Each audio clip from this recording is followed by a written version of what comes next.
Washington Irving nace en Nueva York un 3 de abril de 1783 en el seno de una familia adinerada del barrio de Manhattan en Nueva York. Las malas lenguas dicen que fue un niño vitalista, aunque de salud quebradiza, lo que, unido a la holgada situación económica de la familia, lo convirtió en un joven inconstante, caprichoso e indisciplinado. Era mal estudiante y solo asimilaba aquello que le interesaba y le suponía poco esfuerzo. La lectura era su actividad favorita y devoraba libros de aventuras como Las Mil y Una Noches o Robinson Crusoe. A pesar de que Irving era muy mal estudiante, terminaría licenciándose en leyes, aunque lo que le gustaba realmente era escribir y viajar. Por eso, cuando en 1826 recibe la noticia por parte del embajador norteamericano en Madrid de que sería el traductor de una obra sobre los viajes que realizó Cristóbal Colón a la América, para él fue una gran alegría. Por eso, de inmediato, tomó un barco que le llevaría a conocer uno de sus destinos predilectos, España.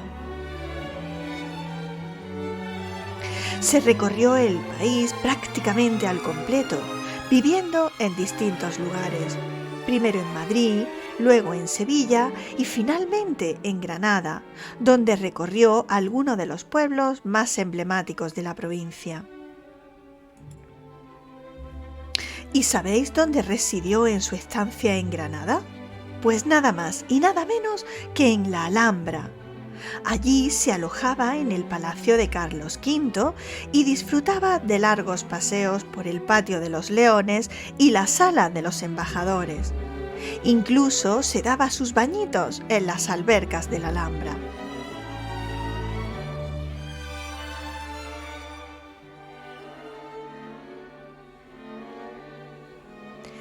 En la ciudadela nazarí comenzó a escuchar historias, leyendas y cuentos que le contaban las gentes del lugar y que luego recopiló en uno de sus más famosos libros, Los cuentos de la Alhambra, un conjunto de 32 cuentos que narra todas esas historias que el propio autor pudo oír gracias a la gente de la época. Hoy te voy a contar una de sus leyendas más conocidas.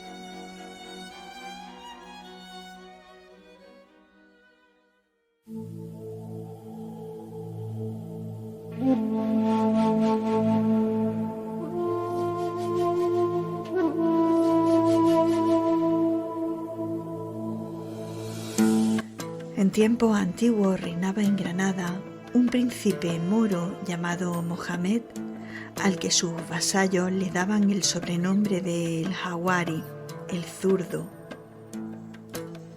Lo cierto es que, ya sea por desgracia o por falta de tacto, estaba continuamente sufriendo 1000 contrariedades. 3 veces le destronaron y en una de ellas pudo escapar milagrosamente al África, salvándose de una muerte segura disfrazado de pescador. Sin embargo, era tan valiente como desatinado y esgrimía su cimitarra con maravillosa destreza, por lo que consiguió recuperar su trono a fuerza de pelear.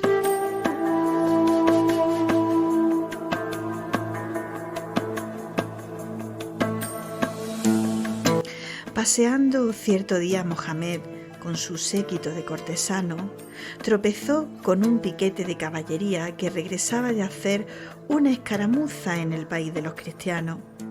Conducían multitud de cautivos. Entre las cautivas venía una cuya presencia causó honda sensación en el sultán.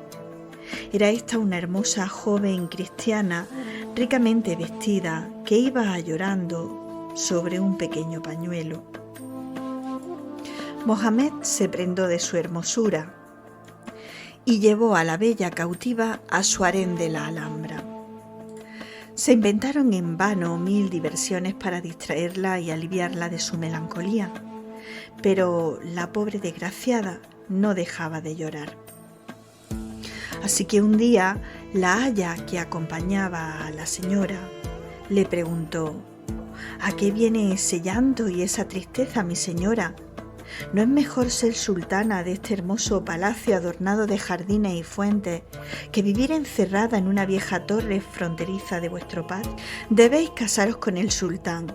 No ha de importaros si es un poquito viejo. Más pronto os quedaréis viuda. Los argumentos de la aya hicieron su efecto, así que la joven española accedió al fin a ser esposa de Mohamed el Zurdo.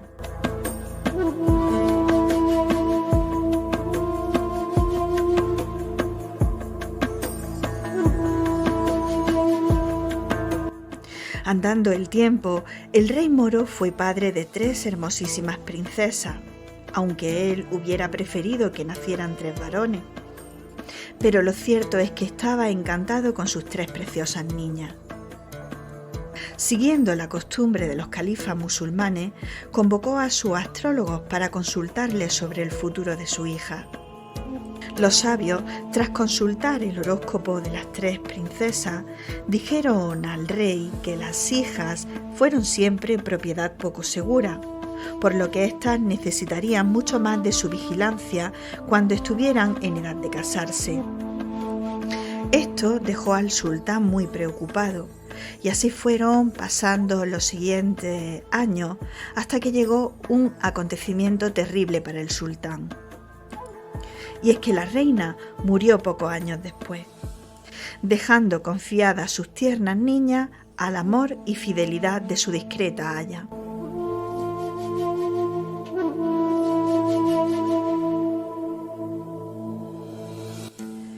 Así pasaron los primeros años de vida de aquellas bellas princesas en el palacio de su padre, rodeadas de hermosos jardines y fuentes y al abrigo de cualquier necesidad o peligro. Muchos años tenían que pasar para que las princesas llegasen a la edad de peligro, la edad de casarse. No obstante, el monarca quiso ser precavido y en su virtud resolvió encerrarla en el castillo real de Salobreña. Era este un suntuoso palacio incrustado en una inexpugnable fortaleza morisca situado en la cima de una montaña. Allí permanecieron las princesas separadas del mundo, pero rodeadas de comodidades y servidas por esclavos que le adivinaban todos sus deseos. Tenían para su recreo deliciosos jardines llenos de las frutas y flores más raras, con arboledas aromáticas y perfumados baños. En esta deliciosa morada, gozando de un clima plácido y bajo un cielo despejado, las 3 princesas crecieron con maravillosa hermosura, y aunque todas se educaron del mismo modo, daban ya señales prematuras de su diversidad de carácter. Ellas se llamaban Zaida, Zoraida y Zorahaida. Zaida, la mayor, era de un espíritu intrépido y siempre se ponía al frente de sus hermanas para todo. Era curiosa y preguntona y además muy buena lectora. Zoraida era apasionada de la belleza, por cuya razón se deleitaba mirando su propia imagen en un espejo o en las cristalinas aguas de cualquier fuente, y tenía delirio por las flores, las joyas y por todos los adornos que pudiesen realzar su hermosura. En cuanto a Zorahaida, la menor, era dulce, tímida y extremadamente sensible, derramando siempre ternura, como se podía apreciar a primera vista por las innumerables flores, pájaros y cualquier otro animalito doméstico que cuidaba con el más entrañable cariño. Así pasaron los años tranquila y dulcemente, mientras que la discreta aya, a quien las princesas estaban confiadas, cumplía lealmente su custodia y las servía con perseverante cuidado. Hallándose las muchachas en cierta ocasión sentadas en uno de los patios del castillo, pudieron ver cómo anclaba cerca de la costa una galera árabe. Y observaron cómo un pelotón de soldados moriscos desembarcaba de la misma en la estrecha playa, conduciendo varios prisioneros cristianos. Entre los prisioneros venían 3 caballeros españoles ricamente vestidos, a los que las princesas miraban con profundo y anhelante interés. Así, no pudieron evitar que se produjera una gran emoción en sus corazones por la presencia de aquellos 3 apuestos caballeros. Las princesas siguieron observando hasta que perdieron de vista a los prisioneros. Entonces, suspirando tristemente, se volvieron mirándose un momento una a otra, meditabunda y pensativa. La discreta Aya las encontró en tal actitud. Contáronle entonces ellas lo que habían visto, y aun el apagado corazón de la dueña se sintió también conmovido. Así, todos los días durante el atardecer, cuando las princesas escuchaban a los pescadores entonar bellas canciones de amor con sus flautas mientras faenaban, ellas salían a los ventanales de palacio a llenar con aquellas bellas melodías sus corazones enamorados mientras suspiraban. Durante los días siguientes, la curiosidad de las muchachas se acrecentó en extremo y no se cansaban de preguntar ni de oír de los labios de su aya la animada pintura de los episodios de sus días juveniles allá en su país. Todos los días renovaban sus preguntas las curiosas muchachas y todos los días repetía su historia la madura aya, siendo escuchada por su bello auditorio con profundo interés y entrecortados suspiros. Al fin, la astuta vieja cayó en la cuenta del daño que aquello estaba ocasionando a las princesas. Ella se había acostumbrado a tratarlas como niñas, sin considerar que habían ido creciendo y que ya tenía ante sí a 3 hermosas jóvenes casaderas. Por ello, se decidió a avisar al rey, así que le escribió una misiva en la que le contaba todo lo acaecido. Hallábase sentado cierta mañana Mohamed el zurdo sobre un amplio diván en uno de los frescos salones de la Alhambra, cuando llegó un esclavo de la fortaleza de Salobreña con un mensaje de la prudente aya. El monarca leyó aquella carta con mucho interés y vio que ya había llegado el periodo crítico señalado por los astrólogos, y es que sus hijas estaban ya en edad de casarse. Esto le dio un gran temor al monarca, por lo que decidió recogerlas bajo su ala y no confiarla a nadie. Así partió hacia la fortaleza de Salobreña para traerla él mismo en persona. Habían transcurrido 10 años desde que Mohamed había visto por última vez a sus hijas y no daba crédito a sus ojos contemplando el maravilloso cambio que se había verificado en ellas en tan breve espacio de tiempo. Mohamed el zurdo contempló a sus hijas con cierta mezcla de orgullo y perplejidad y se fundió con ellas en un tierno abrazo. El monarca preparó su regreso a Granada, ordenando que nadie transitase por el camino por donde tenía que pasar la comitiva, y asimismo también ordenó que todas las puertas y ventanas estuviesen cerradas al aproximarse las princesas. Prevenido todo, se puso en marcha, escoltado por un escuadrón de caballería de soldados de horrible aspecto, vestidos con una brillante armadura. Las princesas cabalgaban junto al rey, tapadas con sus tupidos velos en hermosos palafrenes.